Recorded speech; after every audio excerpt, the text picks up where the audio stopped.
नमस्कार, welcome back to Rishi competition classes. Pakistan से एक बहुत ही बड़ी डेवलपमेंट सामने निकल के आई है कि पाकिस्तान की एयरफोर्स ने अपने ही कंट्री के एक विलेज के ऊपर बमबारी कर दी है, उनके ऊपर बॉम्ब गिरा दिया है और इससे वहां पे लगभग 30 की संख्या में लोगों की जानें गई हैं, 30 ह्यूमन कैजुअलिटीज सामने आई हैं। पाकिस्तान की जो एयरफोर्स है उनका वर्जन ये है कि पाकिस्तान के अंदर जो एक आतंकवादी ग्रुप है, जिसे पाकिस्तान के द्वारा एक आतंकवादी ग्रुप माना जाता है और उसका नाम है तहरीक तालिबान पाकिस्तान, जिसे शॉर्ट में हम TTP के नाम से जानते हैं। उन्होंने पाकिस्तान के एयरफोर्स ने TTP के ऊपर हमला करने की कोशिश की थी, लेकिन वहाँ के जो लोकल्स का मानना है कि यहाँ पे TTP के कोई भी टेररिस्ट नहीं थे, यहाँ पे ह्यूमंस थे और यहाँ पे यानी कि वहाँ के सिविलियंस थे और यहाँ से जो जाने गई है वो ह्यूमन की जाने गई है, वहाँ के सिविलियंस की जाने गई हैं, जिसमें मैक्सिमम नंबर वुमेन्स और चिल्ड्रंस का है, यानी कि 30 की संख्या में जो जाने गई है इसमें मैक्सिमम वुमेन और चिल्ड्रंस हैं। इससे पूरे पाकिस्तान के अंदर इस समय बहुत ही ज़्यादा दुविधा वाला माहौल है और वहाँ पे एक प्रोटेस्ट होने वाला है। तो इस वजह से चलिए हम जानते हैं कि इसका क्या न्यूज़ है और ये कहाँ पे ये घटनाएं हुई हैं। अगर हम बात करें तो पाकिस्तान के अंदर एक वैली है जिसका नाम है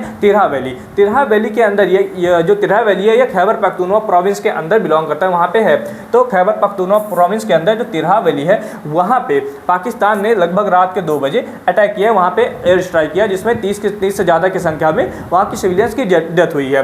पाकिस्तान की एयरफोर्स ने 8 बॉम्ब्स ड्रॉप किए हैं उस विलेज के ऊपर और यहाँ पे बहुत ही बड़ी कैजुअलिटी हमें सामने आई है, हमें देखने को मिला है। ये पाकिस्तान का तिरहा विलेज है और इस जगह पे विलेज के इसी एक जगह पे एक घर के ऊपर उन्होंने पाकिस्तान के एयरफोर्स के द्वारा बॉम्ब कर दिया गया। अगर बात करें तो ये चाइना का जो इस समय फाइटर जेट है J-17 जो कि पाकिस्तान के द्वारा भी ऑपरेट किया जाता है, उसके द्वारा ये पूरा स्ट्राइक कैरी किया गया है, पूरा स्ट्राइक आउटलेट किया गया है। और अगर बात करें इसमें कौन सा म्यूनिशन का इस्तेमाल किया गया तो LS-6 ग्लाइड बॉम्ब, इसमें 8 LS-6 ग्लाइड बॉम्ब का यूज़ किया गया, यानी कि पाकिस्तान के एयरफोर्स ने एक ही विलेज के ऊपर पूरे लगभग 8 की संख्या में LS ग्लाइड बॉम्ब को ड्रॉप कर दिया। इसी वजह से वहाँ पर इतनी ज़्यादा कैजुअलिटीज़ आई हैं। इससे अब ये प्रश्न उठता है कि पाकिस्तान की एयरफोर्स या तो इल इन्फॉर्म है या तो इन्हें किसी ने बेवकूफ़ बना दिया, क्योंकि इस तरह से किसी भी विलेज के ऊपर जाके अटैक करना, वो भी एयर स्ट्राइक करना, कहीं ना कहीं गैर जिम्मेदाराना बात है। यानी कि इनके ऊपर कोई रिस्पॉन्सिबिलिटी नहीं है, ये इनको जहां भी मिलता है ये जाके बॉम्ब गिरा देते हैं। इन्हें ये नहीं पड़ा होता कि हमारी सिविलियंस की भी जान जाएगी।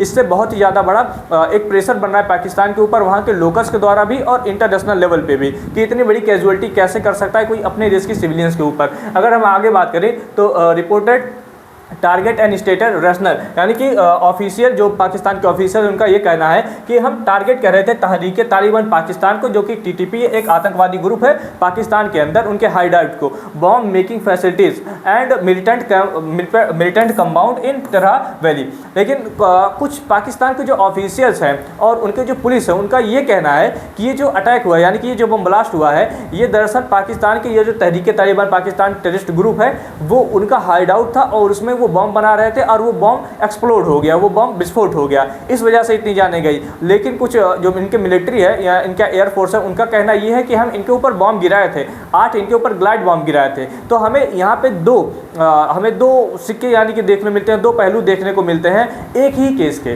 तो इसलिए यहाँ पे कंफर्म नहीं हो रहा है कि कौन सही है कौन गलत है। या तो यहाँ पे पाकिस्तान की एयरफोर्स गलत हो सकती है या फिर वहाँ के लोकल जो भी वहाँ की पुलिस है और वहाँ के जो लोकल लोग हैं वो गलत हो सकते हैं। तो अभी तक इस पर क्लियरिटी नहीं आई है, जो कि हमें दिखाता है कि पाकिस्तान कितना इररिस्पॉन्सिबल कंट्री है अपने ही देश के सिविलियंस के ऊपर, और इस तरह के घटनाएं घटित होती हैं और इसमें 30 लोगों की जानें गई हैं और मैक्सिमम जो लोग गए हैं वहाँ पे वुमेन्स थे और चिल्ड्रंस थे।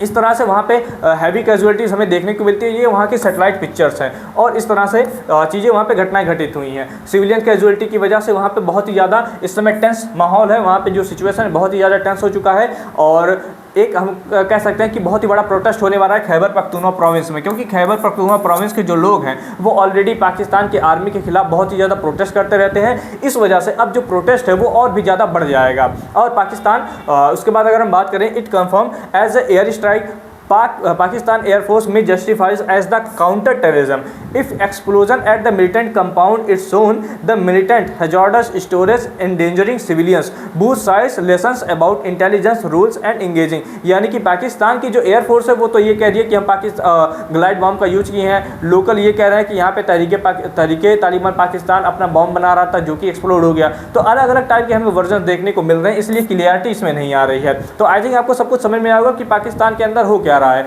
पाकिस्तान के अंदर इस समय सिचुएशन इतनी ख़राब हो चुकी है कि मिस इन्फॉर्मेशन इतना ज़्यादा फैल रहा है कि पाकिस्तान की एयरफोर्स या फिर उनकी आर्मी बिना वेरीफाई किए जाके वहाँ पे अटैक कर दे रही है और वहाँ पे जो कैजुअलिटी हो रही है वहाँ के सिविलियंस की हो रही है। तो पाकिस्तान के अंदर इस समय जो माहौल है बहुत ही ज़्यादा टेंस है। अगर इसमें कोई और नई डेवलपमेंट सामने आती है तो हम आपको वीडियो बना के इसका इन्फॉर्मेशन दे देंगे। आप हमारे साथ बने रहिए। फिर मिलते हैं आपसे नेक्स्ट वीडियो में। तब तक के लिए जय हिंद।